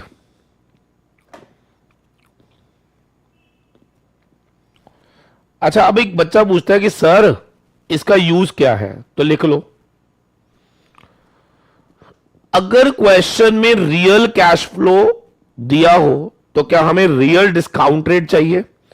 और इन दोनों का इस्तेमाल करेंगे तो हमारे पास आएगा रियल एनपीवी। याद रखना एनपीवी क्या होता था, when we discount cash flows. याद रखना दोनों रियल होंगे तो क्या रियल एनपीवी आएगा, और अगर money cash flow discounted by money discount rate होगा तो क्या ये मनी एनपीवी आएगा, यानी कि नॉमिनल एनपीवी आएगा। कहने का मतलब ये है, बस इतनी सी बात याद रखिए कि या तो दोनों चीजें रियल होनी चाहिए या दोनों चीजें मनी होनी चाहिए, क्या तभी हमारा एनपीवी निकल सकता है। एक रियल और एक मनी आपका एनपीवी नहीं निकलेगा, याद रखना। तो एनपीवी निकालते समय क्या ध्यान रखना है सर, या तो दोनों रियल, बोलो मेरे पीछे पीछे, या तो दोनों रियल या दोनों इन्फ्लेशन एडजस्टेड होने चाहिए। I hope clear to everyone. एक बार ओके कर दीजिए, क्या समझ में आ गया या नहीं, बोलो मेरे दोस्तों। अच्छा एक बात बताओ, अगर इन्फ्लेशन हो ही ना तो क्या money cash flow and real cash flow क्या बराबर आ जाएंगे। अगर किसी कंट्री में इन्फ्लेशन हुई नहीं तो फिर मनी एंड रियल क्या बोथ आर सेम।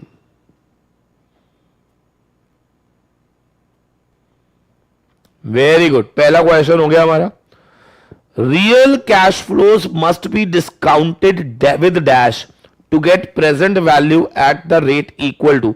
बताओ रियल कैश फ्लो को किससे डिस्काउंट करोगे सर, रियल डिस्काउंट रेट से। रियल कैश फ्लो की डिस्काउंटिंग किससे होनी चाहिए, रियल डिस्काउंट रेट से। Very good.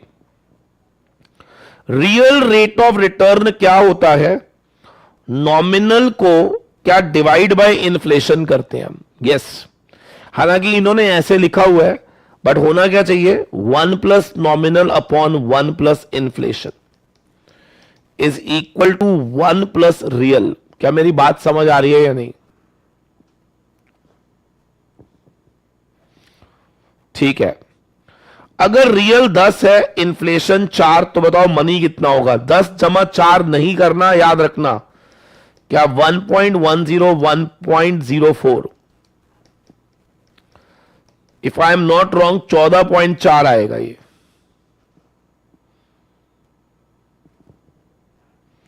सबको क्लियर हो गया या नहीं,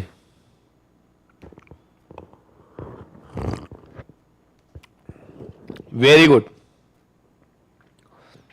अगर मनी दिया हुआ है 19, इन्फ्लेशन 12, तो रियल क्या होगा निकाल लेंगे हम।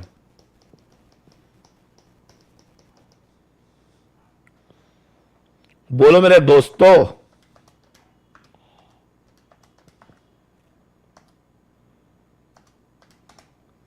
6.25%।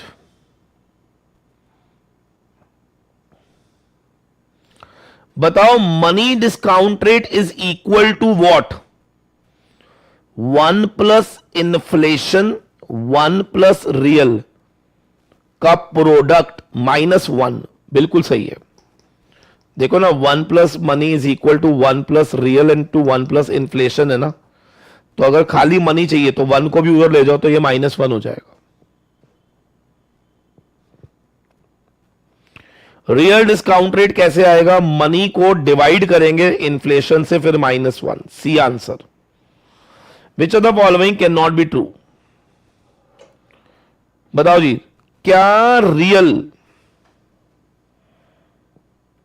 हाँ जी, इन्फ्लेशन रेट मनी से बड़ा होगा। सर ये कभी भी नहीं हो सकता, क्योंकि इन्फ्लेशन और रियल मिलकर बनते हैं मनी, तो इन्फ्लेशन अकेला बड़ा कैसे हो सकता है।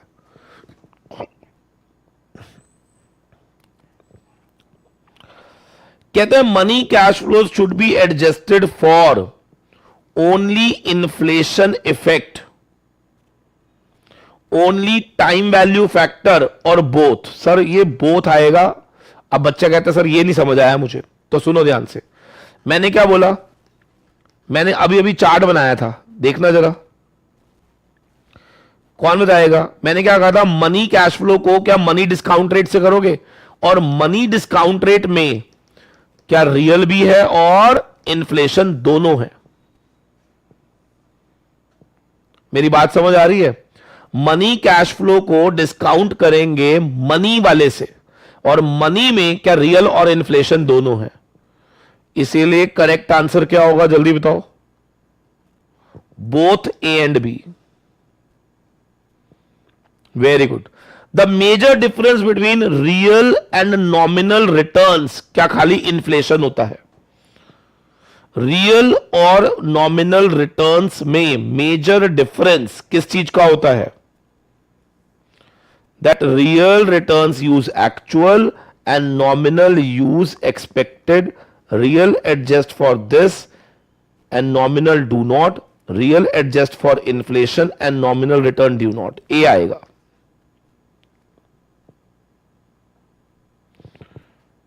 क्या क्या एडजस्टेड होते हैं?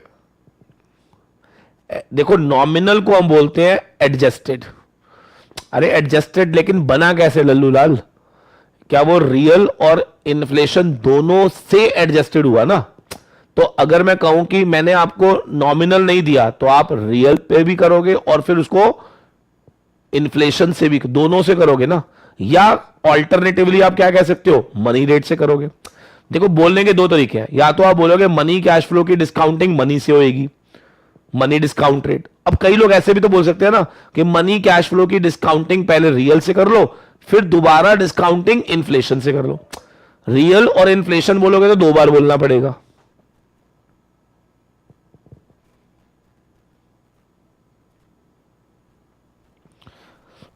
अच्छा, पॉजिटिव एनपीवी ये मैंने करा दिया सारा, ठीक है ना? ये कुछ भी नहीं है, ये हो जाएगा, हो जाएगा।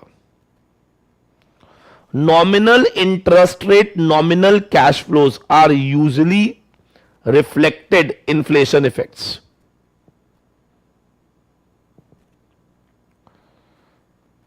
हो जाएगा, हो जाएगा, हो जाएगा, हो जाएगा, कोई दिक्कत नहीं आएगी।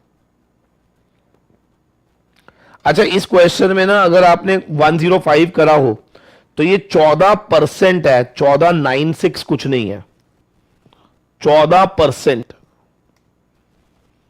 अब देखना जरा सेंसिटिविटी क्या कहता है। In sensitivity analysis the emphasis is on assessment of sensitivity of, लिख लो, नेट प्रेजेंट वैल्यू। हां जी, सेंसिटिविटी मतलब हम ये चेक करते हैं, हम ये चेक करते हैं, लिख लो, लिख लो, एक चीज लिखो। In sensitivity analysis we check sensitivity of various factors on NPV.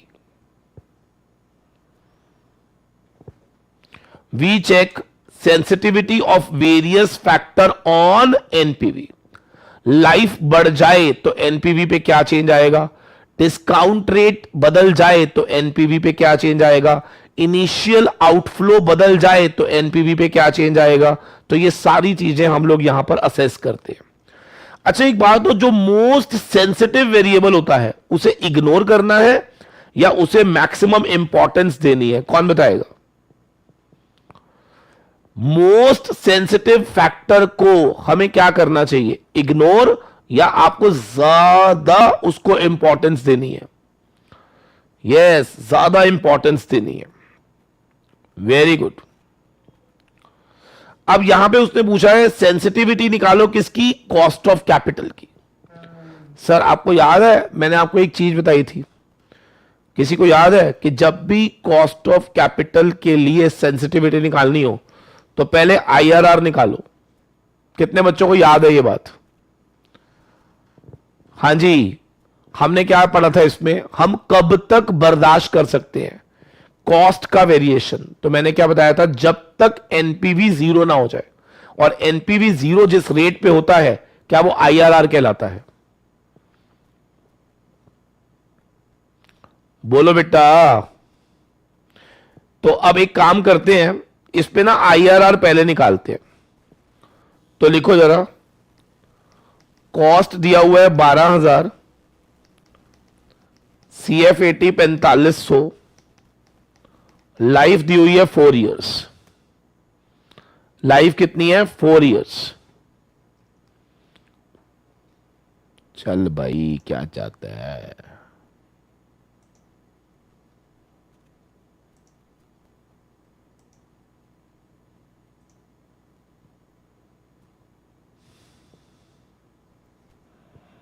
इधर देखो यार सारे, इन्होंने ना हिंट में 2 रेट दिए हुए हैं, तो आप दोनों रेट पे निकाल लो, 14 पे भी निकाल लो, 18 पे भी निकाल लो।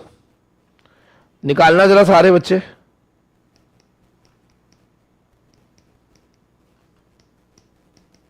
सब कुछ गिवन है, सब कुछ गिवन है। फिर उसके बाद इंटरपोलेशन प्रोसेस यूज करके आप मुझे बताओगे हमारा आईआरआर कितना है।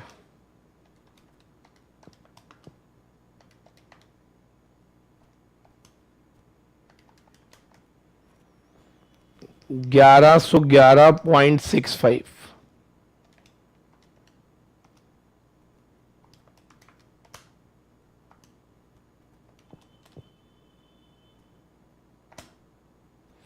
बड़े नालायक हैं यार, इन्होंने ऑप्शन ही वो दी हुई हैं जो कि अभी आई नहीं थी इसमें, दोनों में पॉजिटिव है।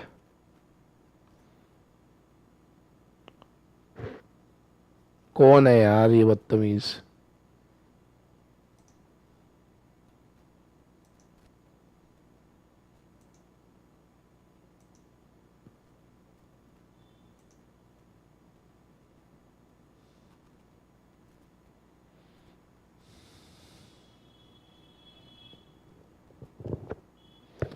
बताओ 19 पे कितना आएगा? तो इन्होंने क्यों दिया, फिर इतनी मेहनत क्यों करा दी हमें? बताना जरा 19 पे कितना आएगा? पीवी एफ की वैल्यू 1 2 3 4 2.6385 -12,000। सर ये आएगा -126। तो 18 और 19 के बीच में आएगा। तो आईआरआर की वैल्यू आएगी 18 प्लस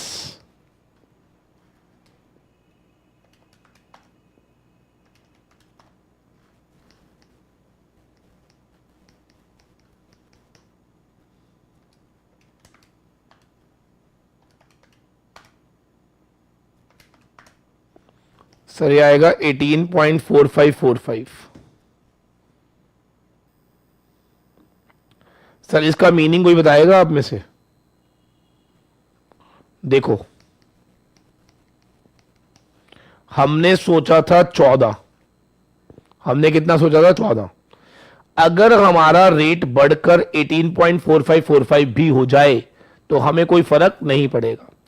तो बताओ सेंसिटिविटी का फॉर्मूला क्या था? चेंज कितना आएगा? 4.4545 अपॉन 14 इंटू 100।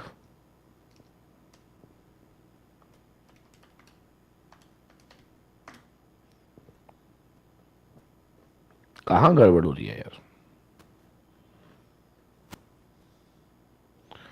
231 कैसे आया? भूल गए क्या आप लोग?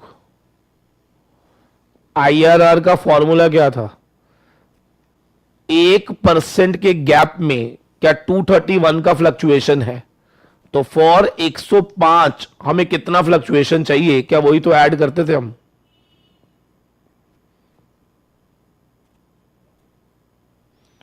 क्लियर हो गया ना? इसमें गड़बड़ लग रही है यार कुछ, इन्होंने ना या तो कोई चीज मिसिंग है।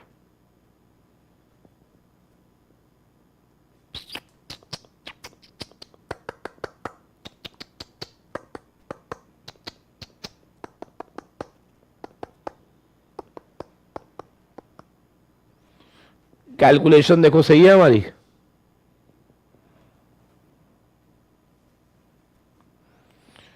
कैलकुलेशन चेक कर लो बस, आंसर गलत हो सकता है। 18.4545 माइनस 14, तो we can afford fluctuation of 4.4545। क्या हम इतना फ्लक्चुएशन अफोर्ड कर सकते हैं? Answer is yes. Divide by 14 percentage, हाँ तो पीछे गलत होगा, ठीक है ना, ऑप्शन गलत होगी। चलो तो मेरे ख्याल से बस इतना याद रखो, जब भी सेंसिटिविटी निकालना हो कॉस्ट ऑफ कैपिटल का, तो क्या हमेशा आईआरआर निकालना होता है? Answer is yes, yes yes yes. अच्छा, इसको भी जब आप सॉल्व करोगे ना, तो जहां जहां पे 96 लिखा है ना, इट इज परसेंटेज। 96 गलती से बिस्प्रिंट आ गया था, इट इज परसेंटेज। ठीक है बेटा, बोल दो मेरे दोस्तों। ठीक है, अब आ जाओ जरा, ईएवी ईएसी प्रोजेक्ट कब यूज होता था? जब लाइफ सेम ना हो। याद रखो, जब प्रोजेक्ट की लाइफ क्या हो? डिफरेंट हो, तो हम यूज करते थे ईएवी ईएसी प्रोजेक्ट्स। याद आ रहा है? अच्छा, ईएवी इक्वल टू क्या होता था? NPV upon PVAF, NPV divide by PVAF. बहुत अच्छे से कराया है मैंने, बहुत अच्छे से कराया है। अगर प्रोजेक्ट का एनपीवी पॉजिटिव है तो ईएवी लेस देन एनपीवी होगा। याद रखना, ईएवी का मतलब क्या? डिवाइड हो रहा है ना बेटा, तो एनपीवी से तो कम ही आएगा ना। आप समझो, एनपीवी अपॉन 3.167 से डिवाइड करोगे तो जो भी वैल्यू आएगी, क्या वो एनपीवी से कम आएगी? Yes sir, very good very good. Two mutually exclusive projects with different economic lives can be compared on the basis of equivalent annual value. अगर लाइफ अलग है तो क्या ईएवी मेथड का इस्तेमाल होता है? Answer is yes, very good very good. एक मशीन इनिशियल इन्वेस्टमेंट इतना है, CF80 इतना है, लाइफ 5 साल। दूसरी मशीन 1.25 लाख, CF80 इतना, लाइफ 8 साल। निकाल लोगे? पहले दोनों का एनपीवी निकालो, फिर डिवाइड बाय पीवीएएफ कर देना। इसका पीवीएएफ लेते समय N5 लेना, इसका 8 लेना। बस 10 क्वेश्चन रह गए हैं, ओनली 10 क्वेश्चन, और 10 में भी मैं देख लेता हूं, जो इंपॉर्टेंट है वही कराऊंगा। इतना बड़ा चैप्टर आपका कैपिटल बजटिंग हो गया बेटा। रिस्क ऑफ कैपिटल बजटिंग, आपको याद है रिस्क क्या होता था? Standard deviation, variation. याद है? कैपिटल बजटिंग में रिस्क का मतलब decision maker knows dash variability, variability. इन सब में आंसर क्या आएगा? Variability.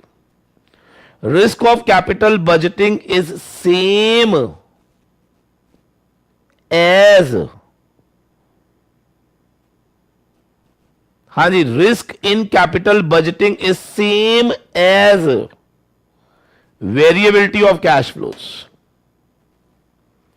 Which of the following risk factor is the capital budgeting?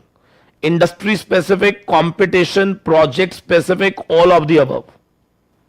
बताओ जी, कैपिटल बजटिंग में कौन कौन से रिस्क फैक्टर हो सकते हैं? इंडस्ट्री रिलेटेड भी हो सकते हैं, प्रोजेक्ट रिलेटेड भी हो सकते हैं, कंपटीशन भी हो सकता है। Yes, risk in capital budgeting can be incorporated. Risk कहां कहां पे इनकॉर्पोरेटेड हो सकती है? कैश फ्लो में, डिस्काउंट रेट में, लाइफ में, ऑल ऑफ द अबव। याद रखना, risk can be incorporated in all.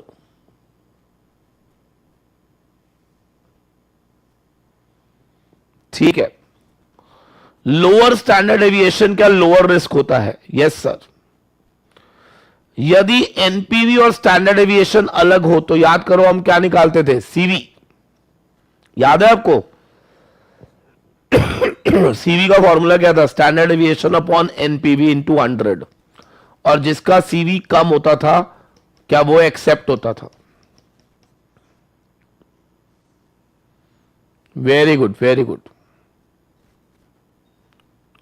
बस हो गया यार। अब ये 2-3 क्वेश्चन है, कुछ ट्राई कर लेना। अच्छा ये बता दो, चलो ये 4 क्वेश्चन रह गए, 4, only 4 question. Concept of joint probability is used in case of joint probability कब यूज होती थी मालूम है? जब कैश फ्लोज आपस में डिपेंडेंट होते थे। ईयर 1 में याद करो मैंने ट्री बनाना सिखाया था, याद है? अगर ईयर 1 में 20,000 आएगा तो ईयर 2 में 40 भी आ सकता है, 50 भी आ सकता है। और अगर ईयर 1 में 30 आ गया तो ईयर 2 में 50 भी आ सकता है, 70 भी आ सकता है। तो इसको बोलते थे dependent cash flows. Probability tree analysis is best use when cash flows जितने भी हैं they are related to the cash flows of the previous period. अगले पीरियड का कैश फ्लो रिलेट करेगा पिछले पीरियड के कैश फ्लो से। Very good. The probability in the subsequent period that conditioned on what has occurred is referred to as conditional probability. इसको conditional probability बोलते हैं। यदि ऐसा होगा तो ऐसा होगा।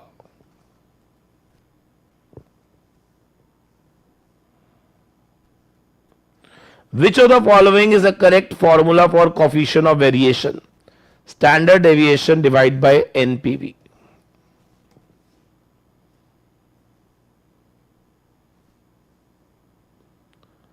क्या सबको क्लियर है या नहीं? बोलो मेरे प्यारे बच्चों। 1 hour 40 minutes।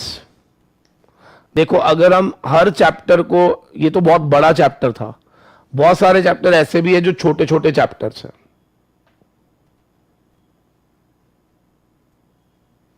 क्वेश्चन नंबर कौन सा? 58 करा तो होगा हमने। यार ये क्वेश्चन ना गलत है, ये लिख लो, फ्रेमिंग गलत हुई है इसकी, रॉन्गली फ्रेम्ड। 58 क्वेश्चन में लिख लो रॉन्गली फ्रेम्ड।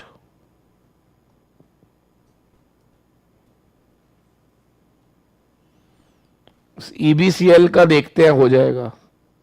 लिखो कल के लिए चैप्टर लिखो। बच्चों को ना कॉस्ट ऑफ कैपिटल में बहुत डाउट है, लिख लो सारे। एक तो कॉस्ट ऑफ कैपिटल, ये हमें जरूर करना है, ठीक है। एक मैं चाहता हूं कि हम लोग कर ले किसका, पोर्टफोलियो। ये 2 चैप्टर में मुझे लगता है बच्चों को ज्यादा दिक्कत है।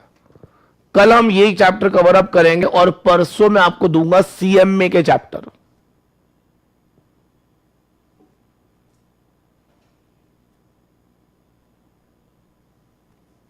ठीक है जी। सर डेली मिलेंगे, याद करना, मेरी बात सुनो ध्यान से। देखिए ये जो एमसीक्यू है ना, अगर आप खुद करने बैठोगे ना, पूरी पूरी रात लगा दोगे तब भी नहीं कॉन्फिडेंस आएगा। मेरे साथ करोगे तो आपको अपनी गलतियां भी ठीक कराऊंगा मैं, है ना, और कवरेज भी बड़ा फास्ट होगा। हाँ कल टाइम सेम रहेगा बेटा, ठीक है जी, सेम समय पे मिलेंगे। चलो thank you very much, thank you very much.